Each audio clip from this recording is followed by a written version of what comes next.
America, we punch way, way, way above our weight. If we had 300 million people like America, man, we'd kill it. We'd absolutely slaughter it, but we don't. We've only got 27 million, which is peanuts. New York's probably got more people. We do punch it well above our weight. We hit, and when we hit, you know you've been hit. We don't start fights, but by God, we end them. That's the Aussie spirit, as they say. Now I'm getting all patriotic. Am I having a rant? Does that count for a rant? Not quite. It's not really a rant, just a little bit of gung-ho macho pride. America have got 300 million people. Don't forget that. Your talent pool is way, way bigger than ours. One for one, though. Yeah, we can match them. For a country of nobodies, convicts, colonists. Ha! Not a rant. Come train in the US. Yeah, well, you've got the snow, dude, and you've got the large commercial availability and the large sponsorships and the equipment. Your economy's 50 times larger. When it comes down, it's going to be 50 times more painful as well. But that's not the point. The point is, of course, America's got more opportunities. Look at the size of... Land-wise, it's exactly the same size as us. Population, man. History and population, that's the difference. You're 200 years older than we are, for starters. So you had a bit of a head start. But geez, I tell you, that's the place to go. If you want to ski in really good conditions, go to Canada. If you want to train in the best conditions, go to America or Europe, depending on what you're training for.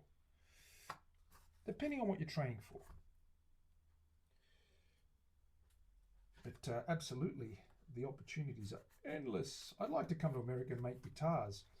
In a country that has too many guitar makers, I'd like to just shock people and mix it up with my kookiness and my goofball and doofusness.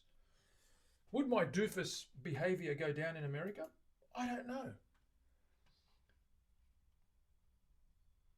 Yeah, Death, I'm hearing you. I've been to Canada and I reckon that snow, yep. That snow, the Rockies or something else. Colorado's pretty cool. You know, my son spent 6 months there, so he said it was the altitude was awesome training in the altitude. Because when he came back to sea level, he was killing people. He was smashing people on the field in terms of fitness and endurance because of that thin air, that high altitude conditioning. There's a lot of advantages in certain conditions, and the US is naturally offers, and North America in general, Canada as well, offers those sorts of alpine advantages for various reasons. On the flip coin, it sucks in winter. Give me an Australian winter over any place in the world, and I will show you a happy man and a comfortable man.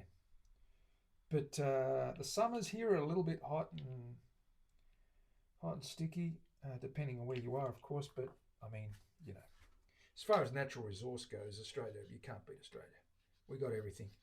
We got everything the world needs, and we got everything the world wants. Just don't have the population, that's all.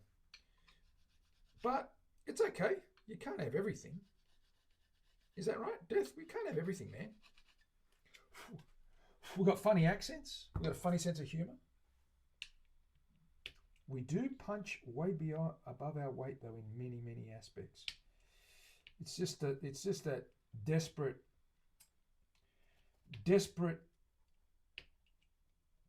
colonial struggler trying to prove his point and win that half a loaf of bread instead of stealing it again.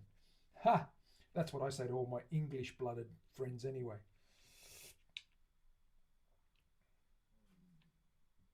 They used to tease me about my folks being Europeans, non-English Europeans, and I used to say, well, when they came to this country, at least they came with their hands not bound in chains. They don't like that. The English, they don't like that. But it's a touche moment for me. It was a convict settlement. We've got the deadliest bugs. Terry, we've got the deadliest sea creatures. We've got the deadliest snakes. We've got the deadliest spiders. We've probably got the deadliest wild hogs, razorback pigs. We've got some deadly things. Absolutely, I agree with you there 100%. That's not good. That's never good. Makes me nervous. I'm just cleaning out this. There's a little bit of residue in here I want to get rid of first before I miss it. But there's lots of good talking points. The thing I love about the differences in our countries and our continents is there's a lot of similarities in many ways, but some of the differences, it's what makes it, the conversation interesting. You know, we can delve into and discover a little bit about each other's countries and continents and histories and what have you. Now, let's take this sucker up. Let's stop waffling. Am I waffling? Willie, am I waffling? Death? Yeah, Death. I knew that your namesake tells me that you would love that sort of environment. Welcome, Death. Welcome to Australia. Guaranteed to have a run-in with Death. You're more famous here than you know. More things that want to kill you on the water and in the water.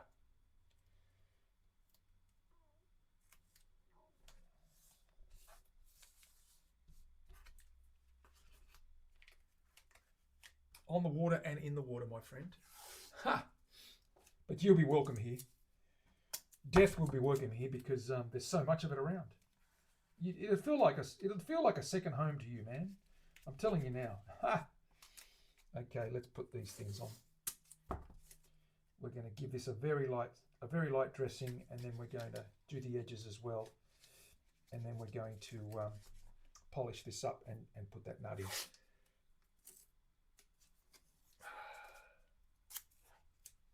I did own an authentic Australian hat and duster. Wow. Okay. You know what you need, Mav? You need to get your hands on a swagman's hat with the corks to keep the flies off you at summer baseball games or something. A cap's good, but you need the corks hanging down, the swagman's corks. The corky, as we call it. Get some corks hanging off your hat. Get those flies away.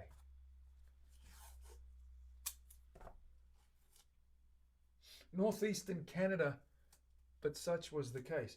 I don't know why they were in remote northeastern Canada. Is that like Nova Scotia or further north?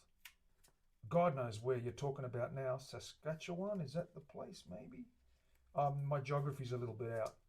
Whereabouts was that, Death? And you know, a lot of Aussies would have migrated to Canada just for the work. I mean, Aussies are everywhere. You go to England, there's a bit of an expat thing there going on, but that's okay. Labrador, okay. Newfoundland, okay, the Newfies. Yeah, okay, cool. I get it. I knew it had to be Newfoundland because it reminds me of Greenland. Newfoundland, it ends in land. So Greenland, and that's fairly north. Or Iceland. Anything with a land under it and snow has got to be above the Arctic Circle. That's how I figure it. So that's as north as it gets, pretty much.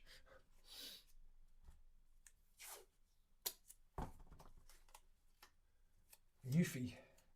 Yeah, Nova Scotia is just south of it, isn't it? Newfie sort of borders Nova Scotia. Nova Scotia is an island, I think. And I mean, Newfie's probably an island too, but it's very hard up there because all that broken up coastline and broken up ice shelf and rivers, you know, the Great Lakes and shit around Toronto and, you know, Ontario. And I was in Toronto for 2 weeks in 2010 for work. I got sent there. It was nice. It was summer, so I didn't get to experience the path. I mean, I did see the path, but I didn't get to experience the 8 foot of snow above ground level where it meant you couldn't get anywhere unless you went in the path and take that tunnel system around the town. But it was interesting. It was good fun. I bumped into an old friend of mine who I used to work with, who was just coincidentally marrying a Canadian girl and was having his bucks weekend and wedding there. He invited me to the wedding, but that was the day I was flying back home. But I did have a bender of an evening with him on top of this rooftop bar in Toronto, and that was fun because we were taking the mickey out of Canadian people. They loved the accent and they picked it up. And Canadians are a bit funny. They're like Americans in they hear an Australian accent and they lose their minds. I don't know why, but anyway. anyway, to humour them, we went along with it, and they asked us questions about, oh, do you know, my best friend lives in Melbourne, for example, was one person's question to me or statement. I said, really, what's his name? And she said, like, oh, his name's so. I said, no, not so and so. So I played along as if I knew him, because Australia being such a small, isolated place, everyone's got to know everyone, right? It was a lot of fun. Yeah, it was great fun, Terry. I really like Toronto. It reminds me, if you've never been to Australia, Toronto's a lot like Melbourne in the southern state of Victoria. Melbourne is very Georgian, very sandstony buildings, artsy fartsy, food, drink, bit of a mixed culture. So it's quite good. It's quite a foodie town. The arts, they're big on the arts. We have the Australian Tennis Open there in Melbourne. We also have lots of concerts and music. The live music scene is really, really big and cool. They're right into that. So the nightlife is really cool in terms of food and entertainment. But also culturally, the arts, galleries and stuff. It's a lot like Toronto, I'd say. Very easy to get around. It was. Darwin's tiny, mate. But Darwin, you don't want to go to Darwin. Darwin's like 42 degrees Celsius, 103 day and night, and 99% humidity. You've got crocodiles, you've got box jellyfish, so you can't go for a swim in the ocean because you won't come out alive. No one swims up there unless you go to a freshwater swimming pool, an aquatic centre. But it's a hot place, Darwin. It's it's in the tropics. It's really. I know people that live there. Their aircon's on 24/7. So you can't survive without it. It's stinking hot and wet and miserable. But there's a lot to see outside of Darwin. Darwin itself is the main town of the Northern Territory. But if you go to places like Kakadu and, places like that where it's national park and historically significant to the indigenous of the nation, you've got beautiful sort of lake areas and wild desert and swamp and all sorts of stuff. It's a bit of a mixture. It's very beautiful, and wildlife's great. And you don't get the saltwater crocodiles there. You've got freshwater crockies. Freshies are quite safe compared to the salties. The freshies are like the Florida gators. Friendly little nuisances. They're not really going to go out and slaughter someone. Guaranteed. They will hurt you, but the freshies are pretty safe. You can actually swim with them. They're pretty harmless. They're like pet dogs. The saltwaters, though, you don't want to get anywhere near them. You don't want to be within 100 yards of them.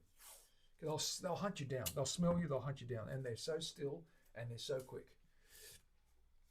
It is also very expensive up there. It can be. No, maybe not. I don't know. Is that being sarcastic, Cold War? Sydney Harbour's probably the best harbour in the world. Depends what you class as the best. It has got lots of natural beauty and coastline around it still, but it has been developed as well as a seaside port. You've got a lot of housing and residential areas that go all the way up to the harbour, to the foreshore. It's unlike something like, say, I don't know, New York, the harbour in New York's a little bit different.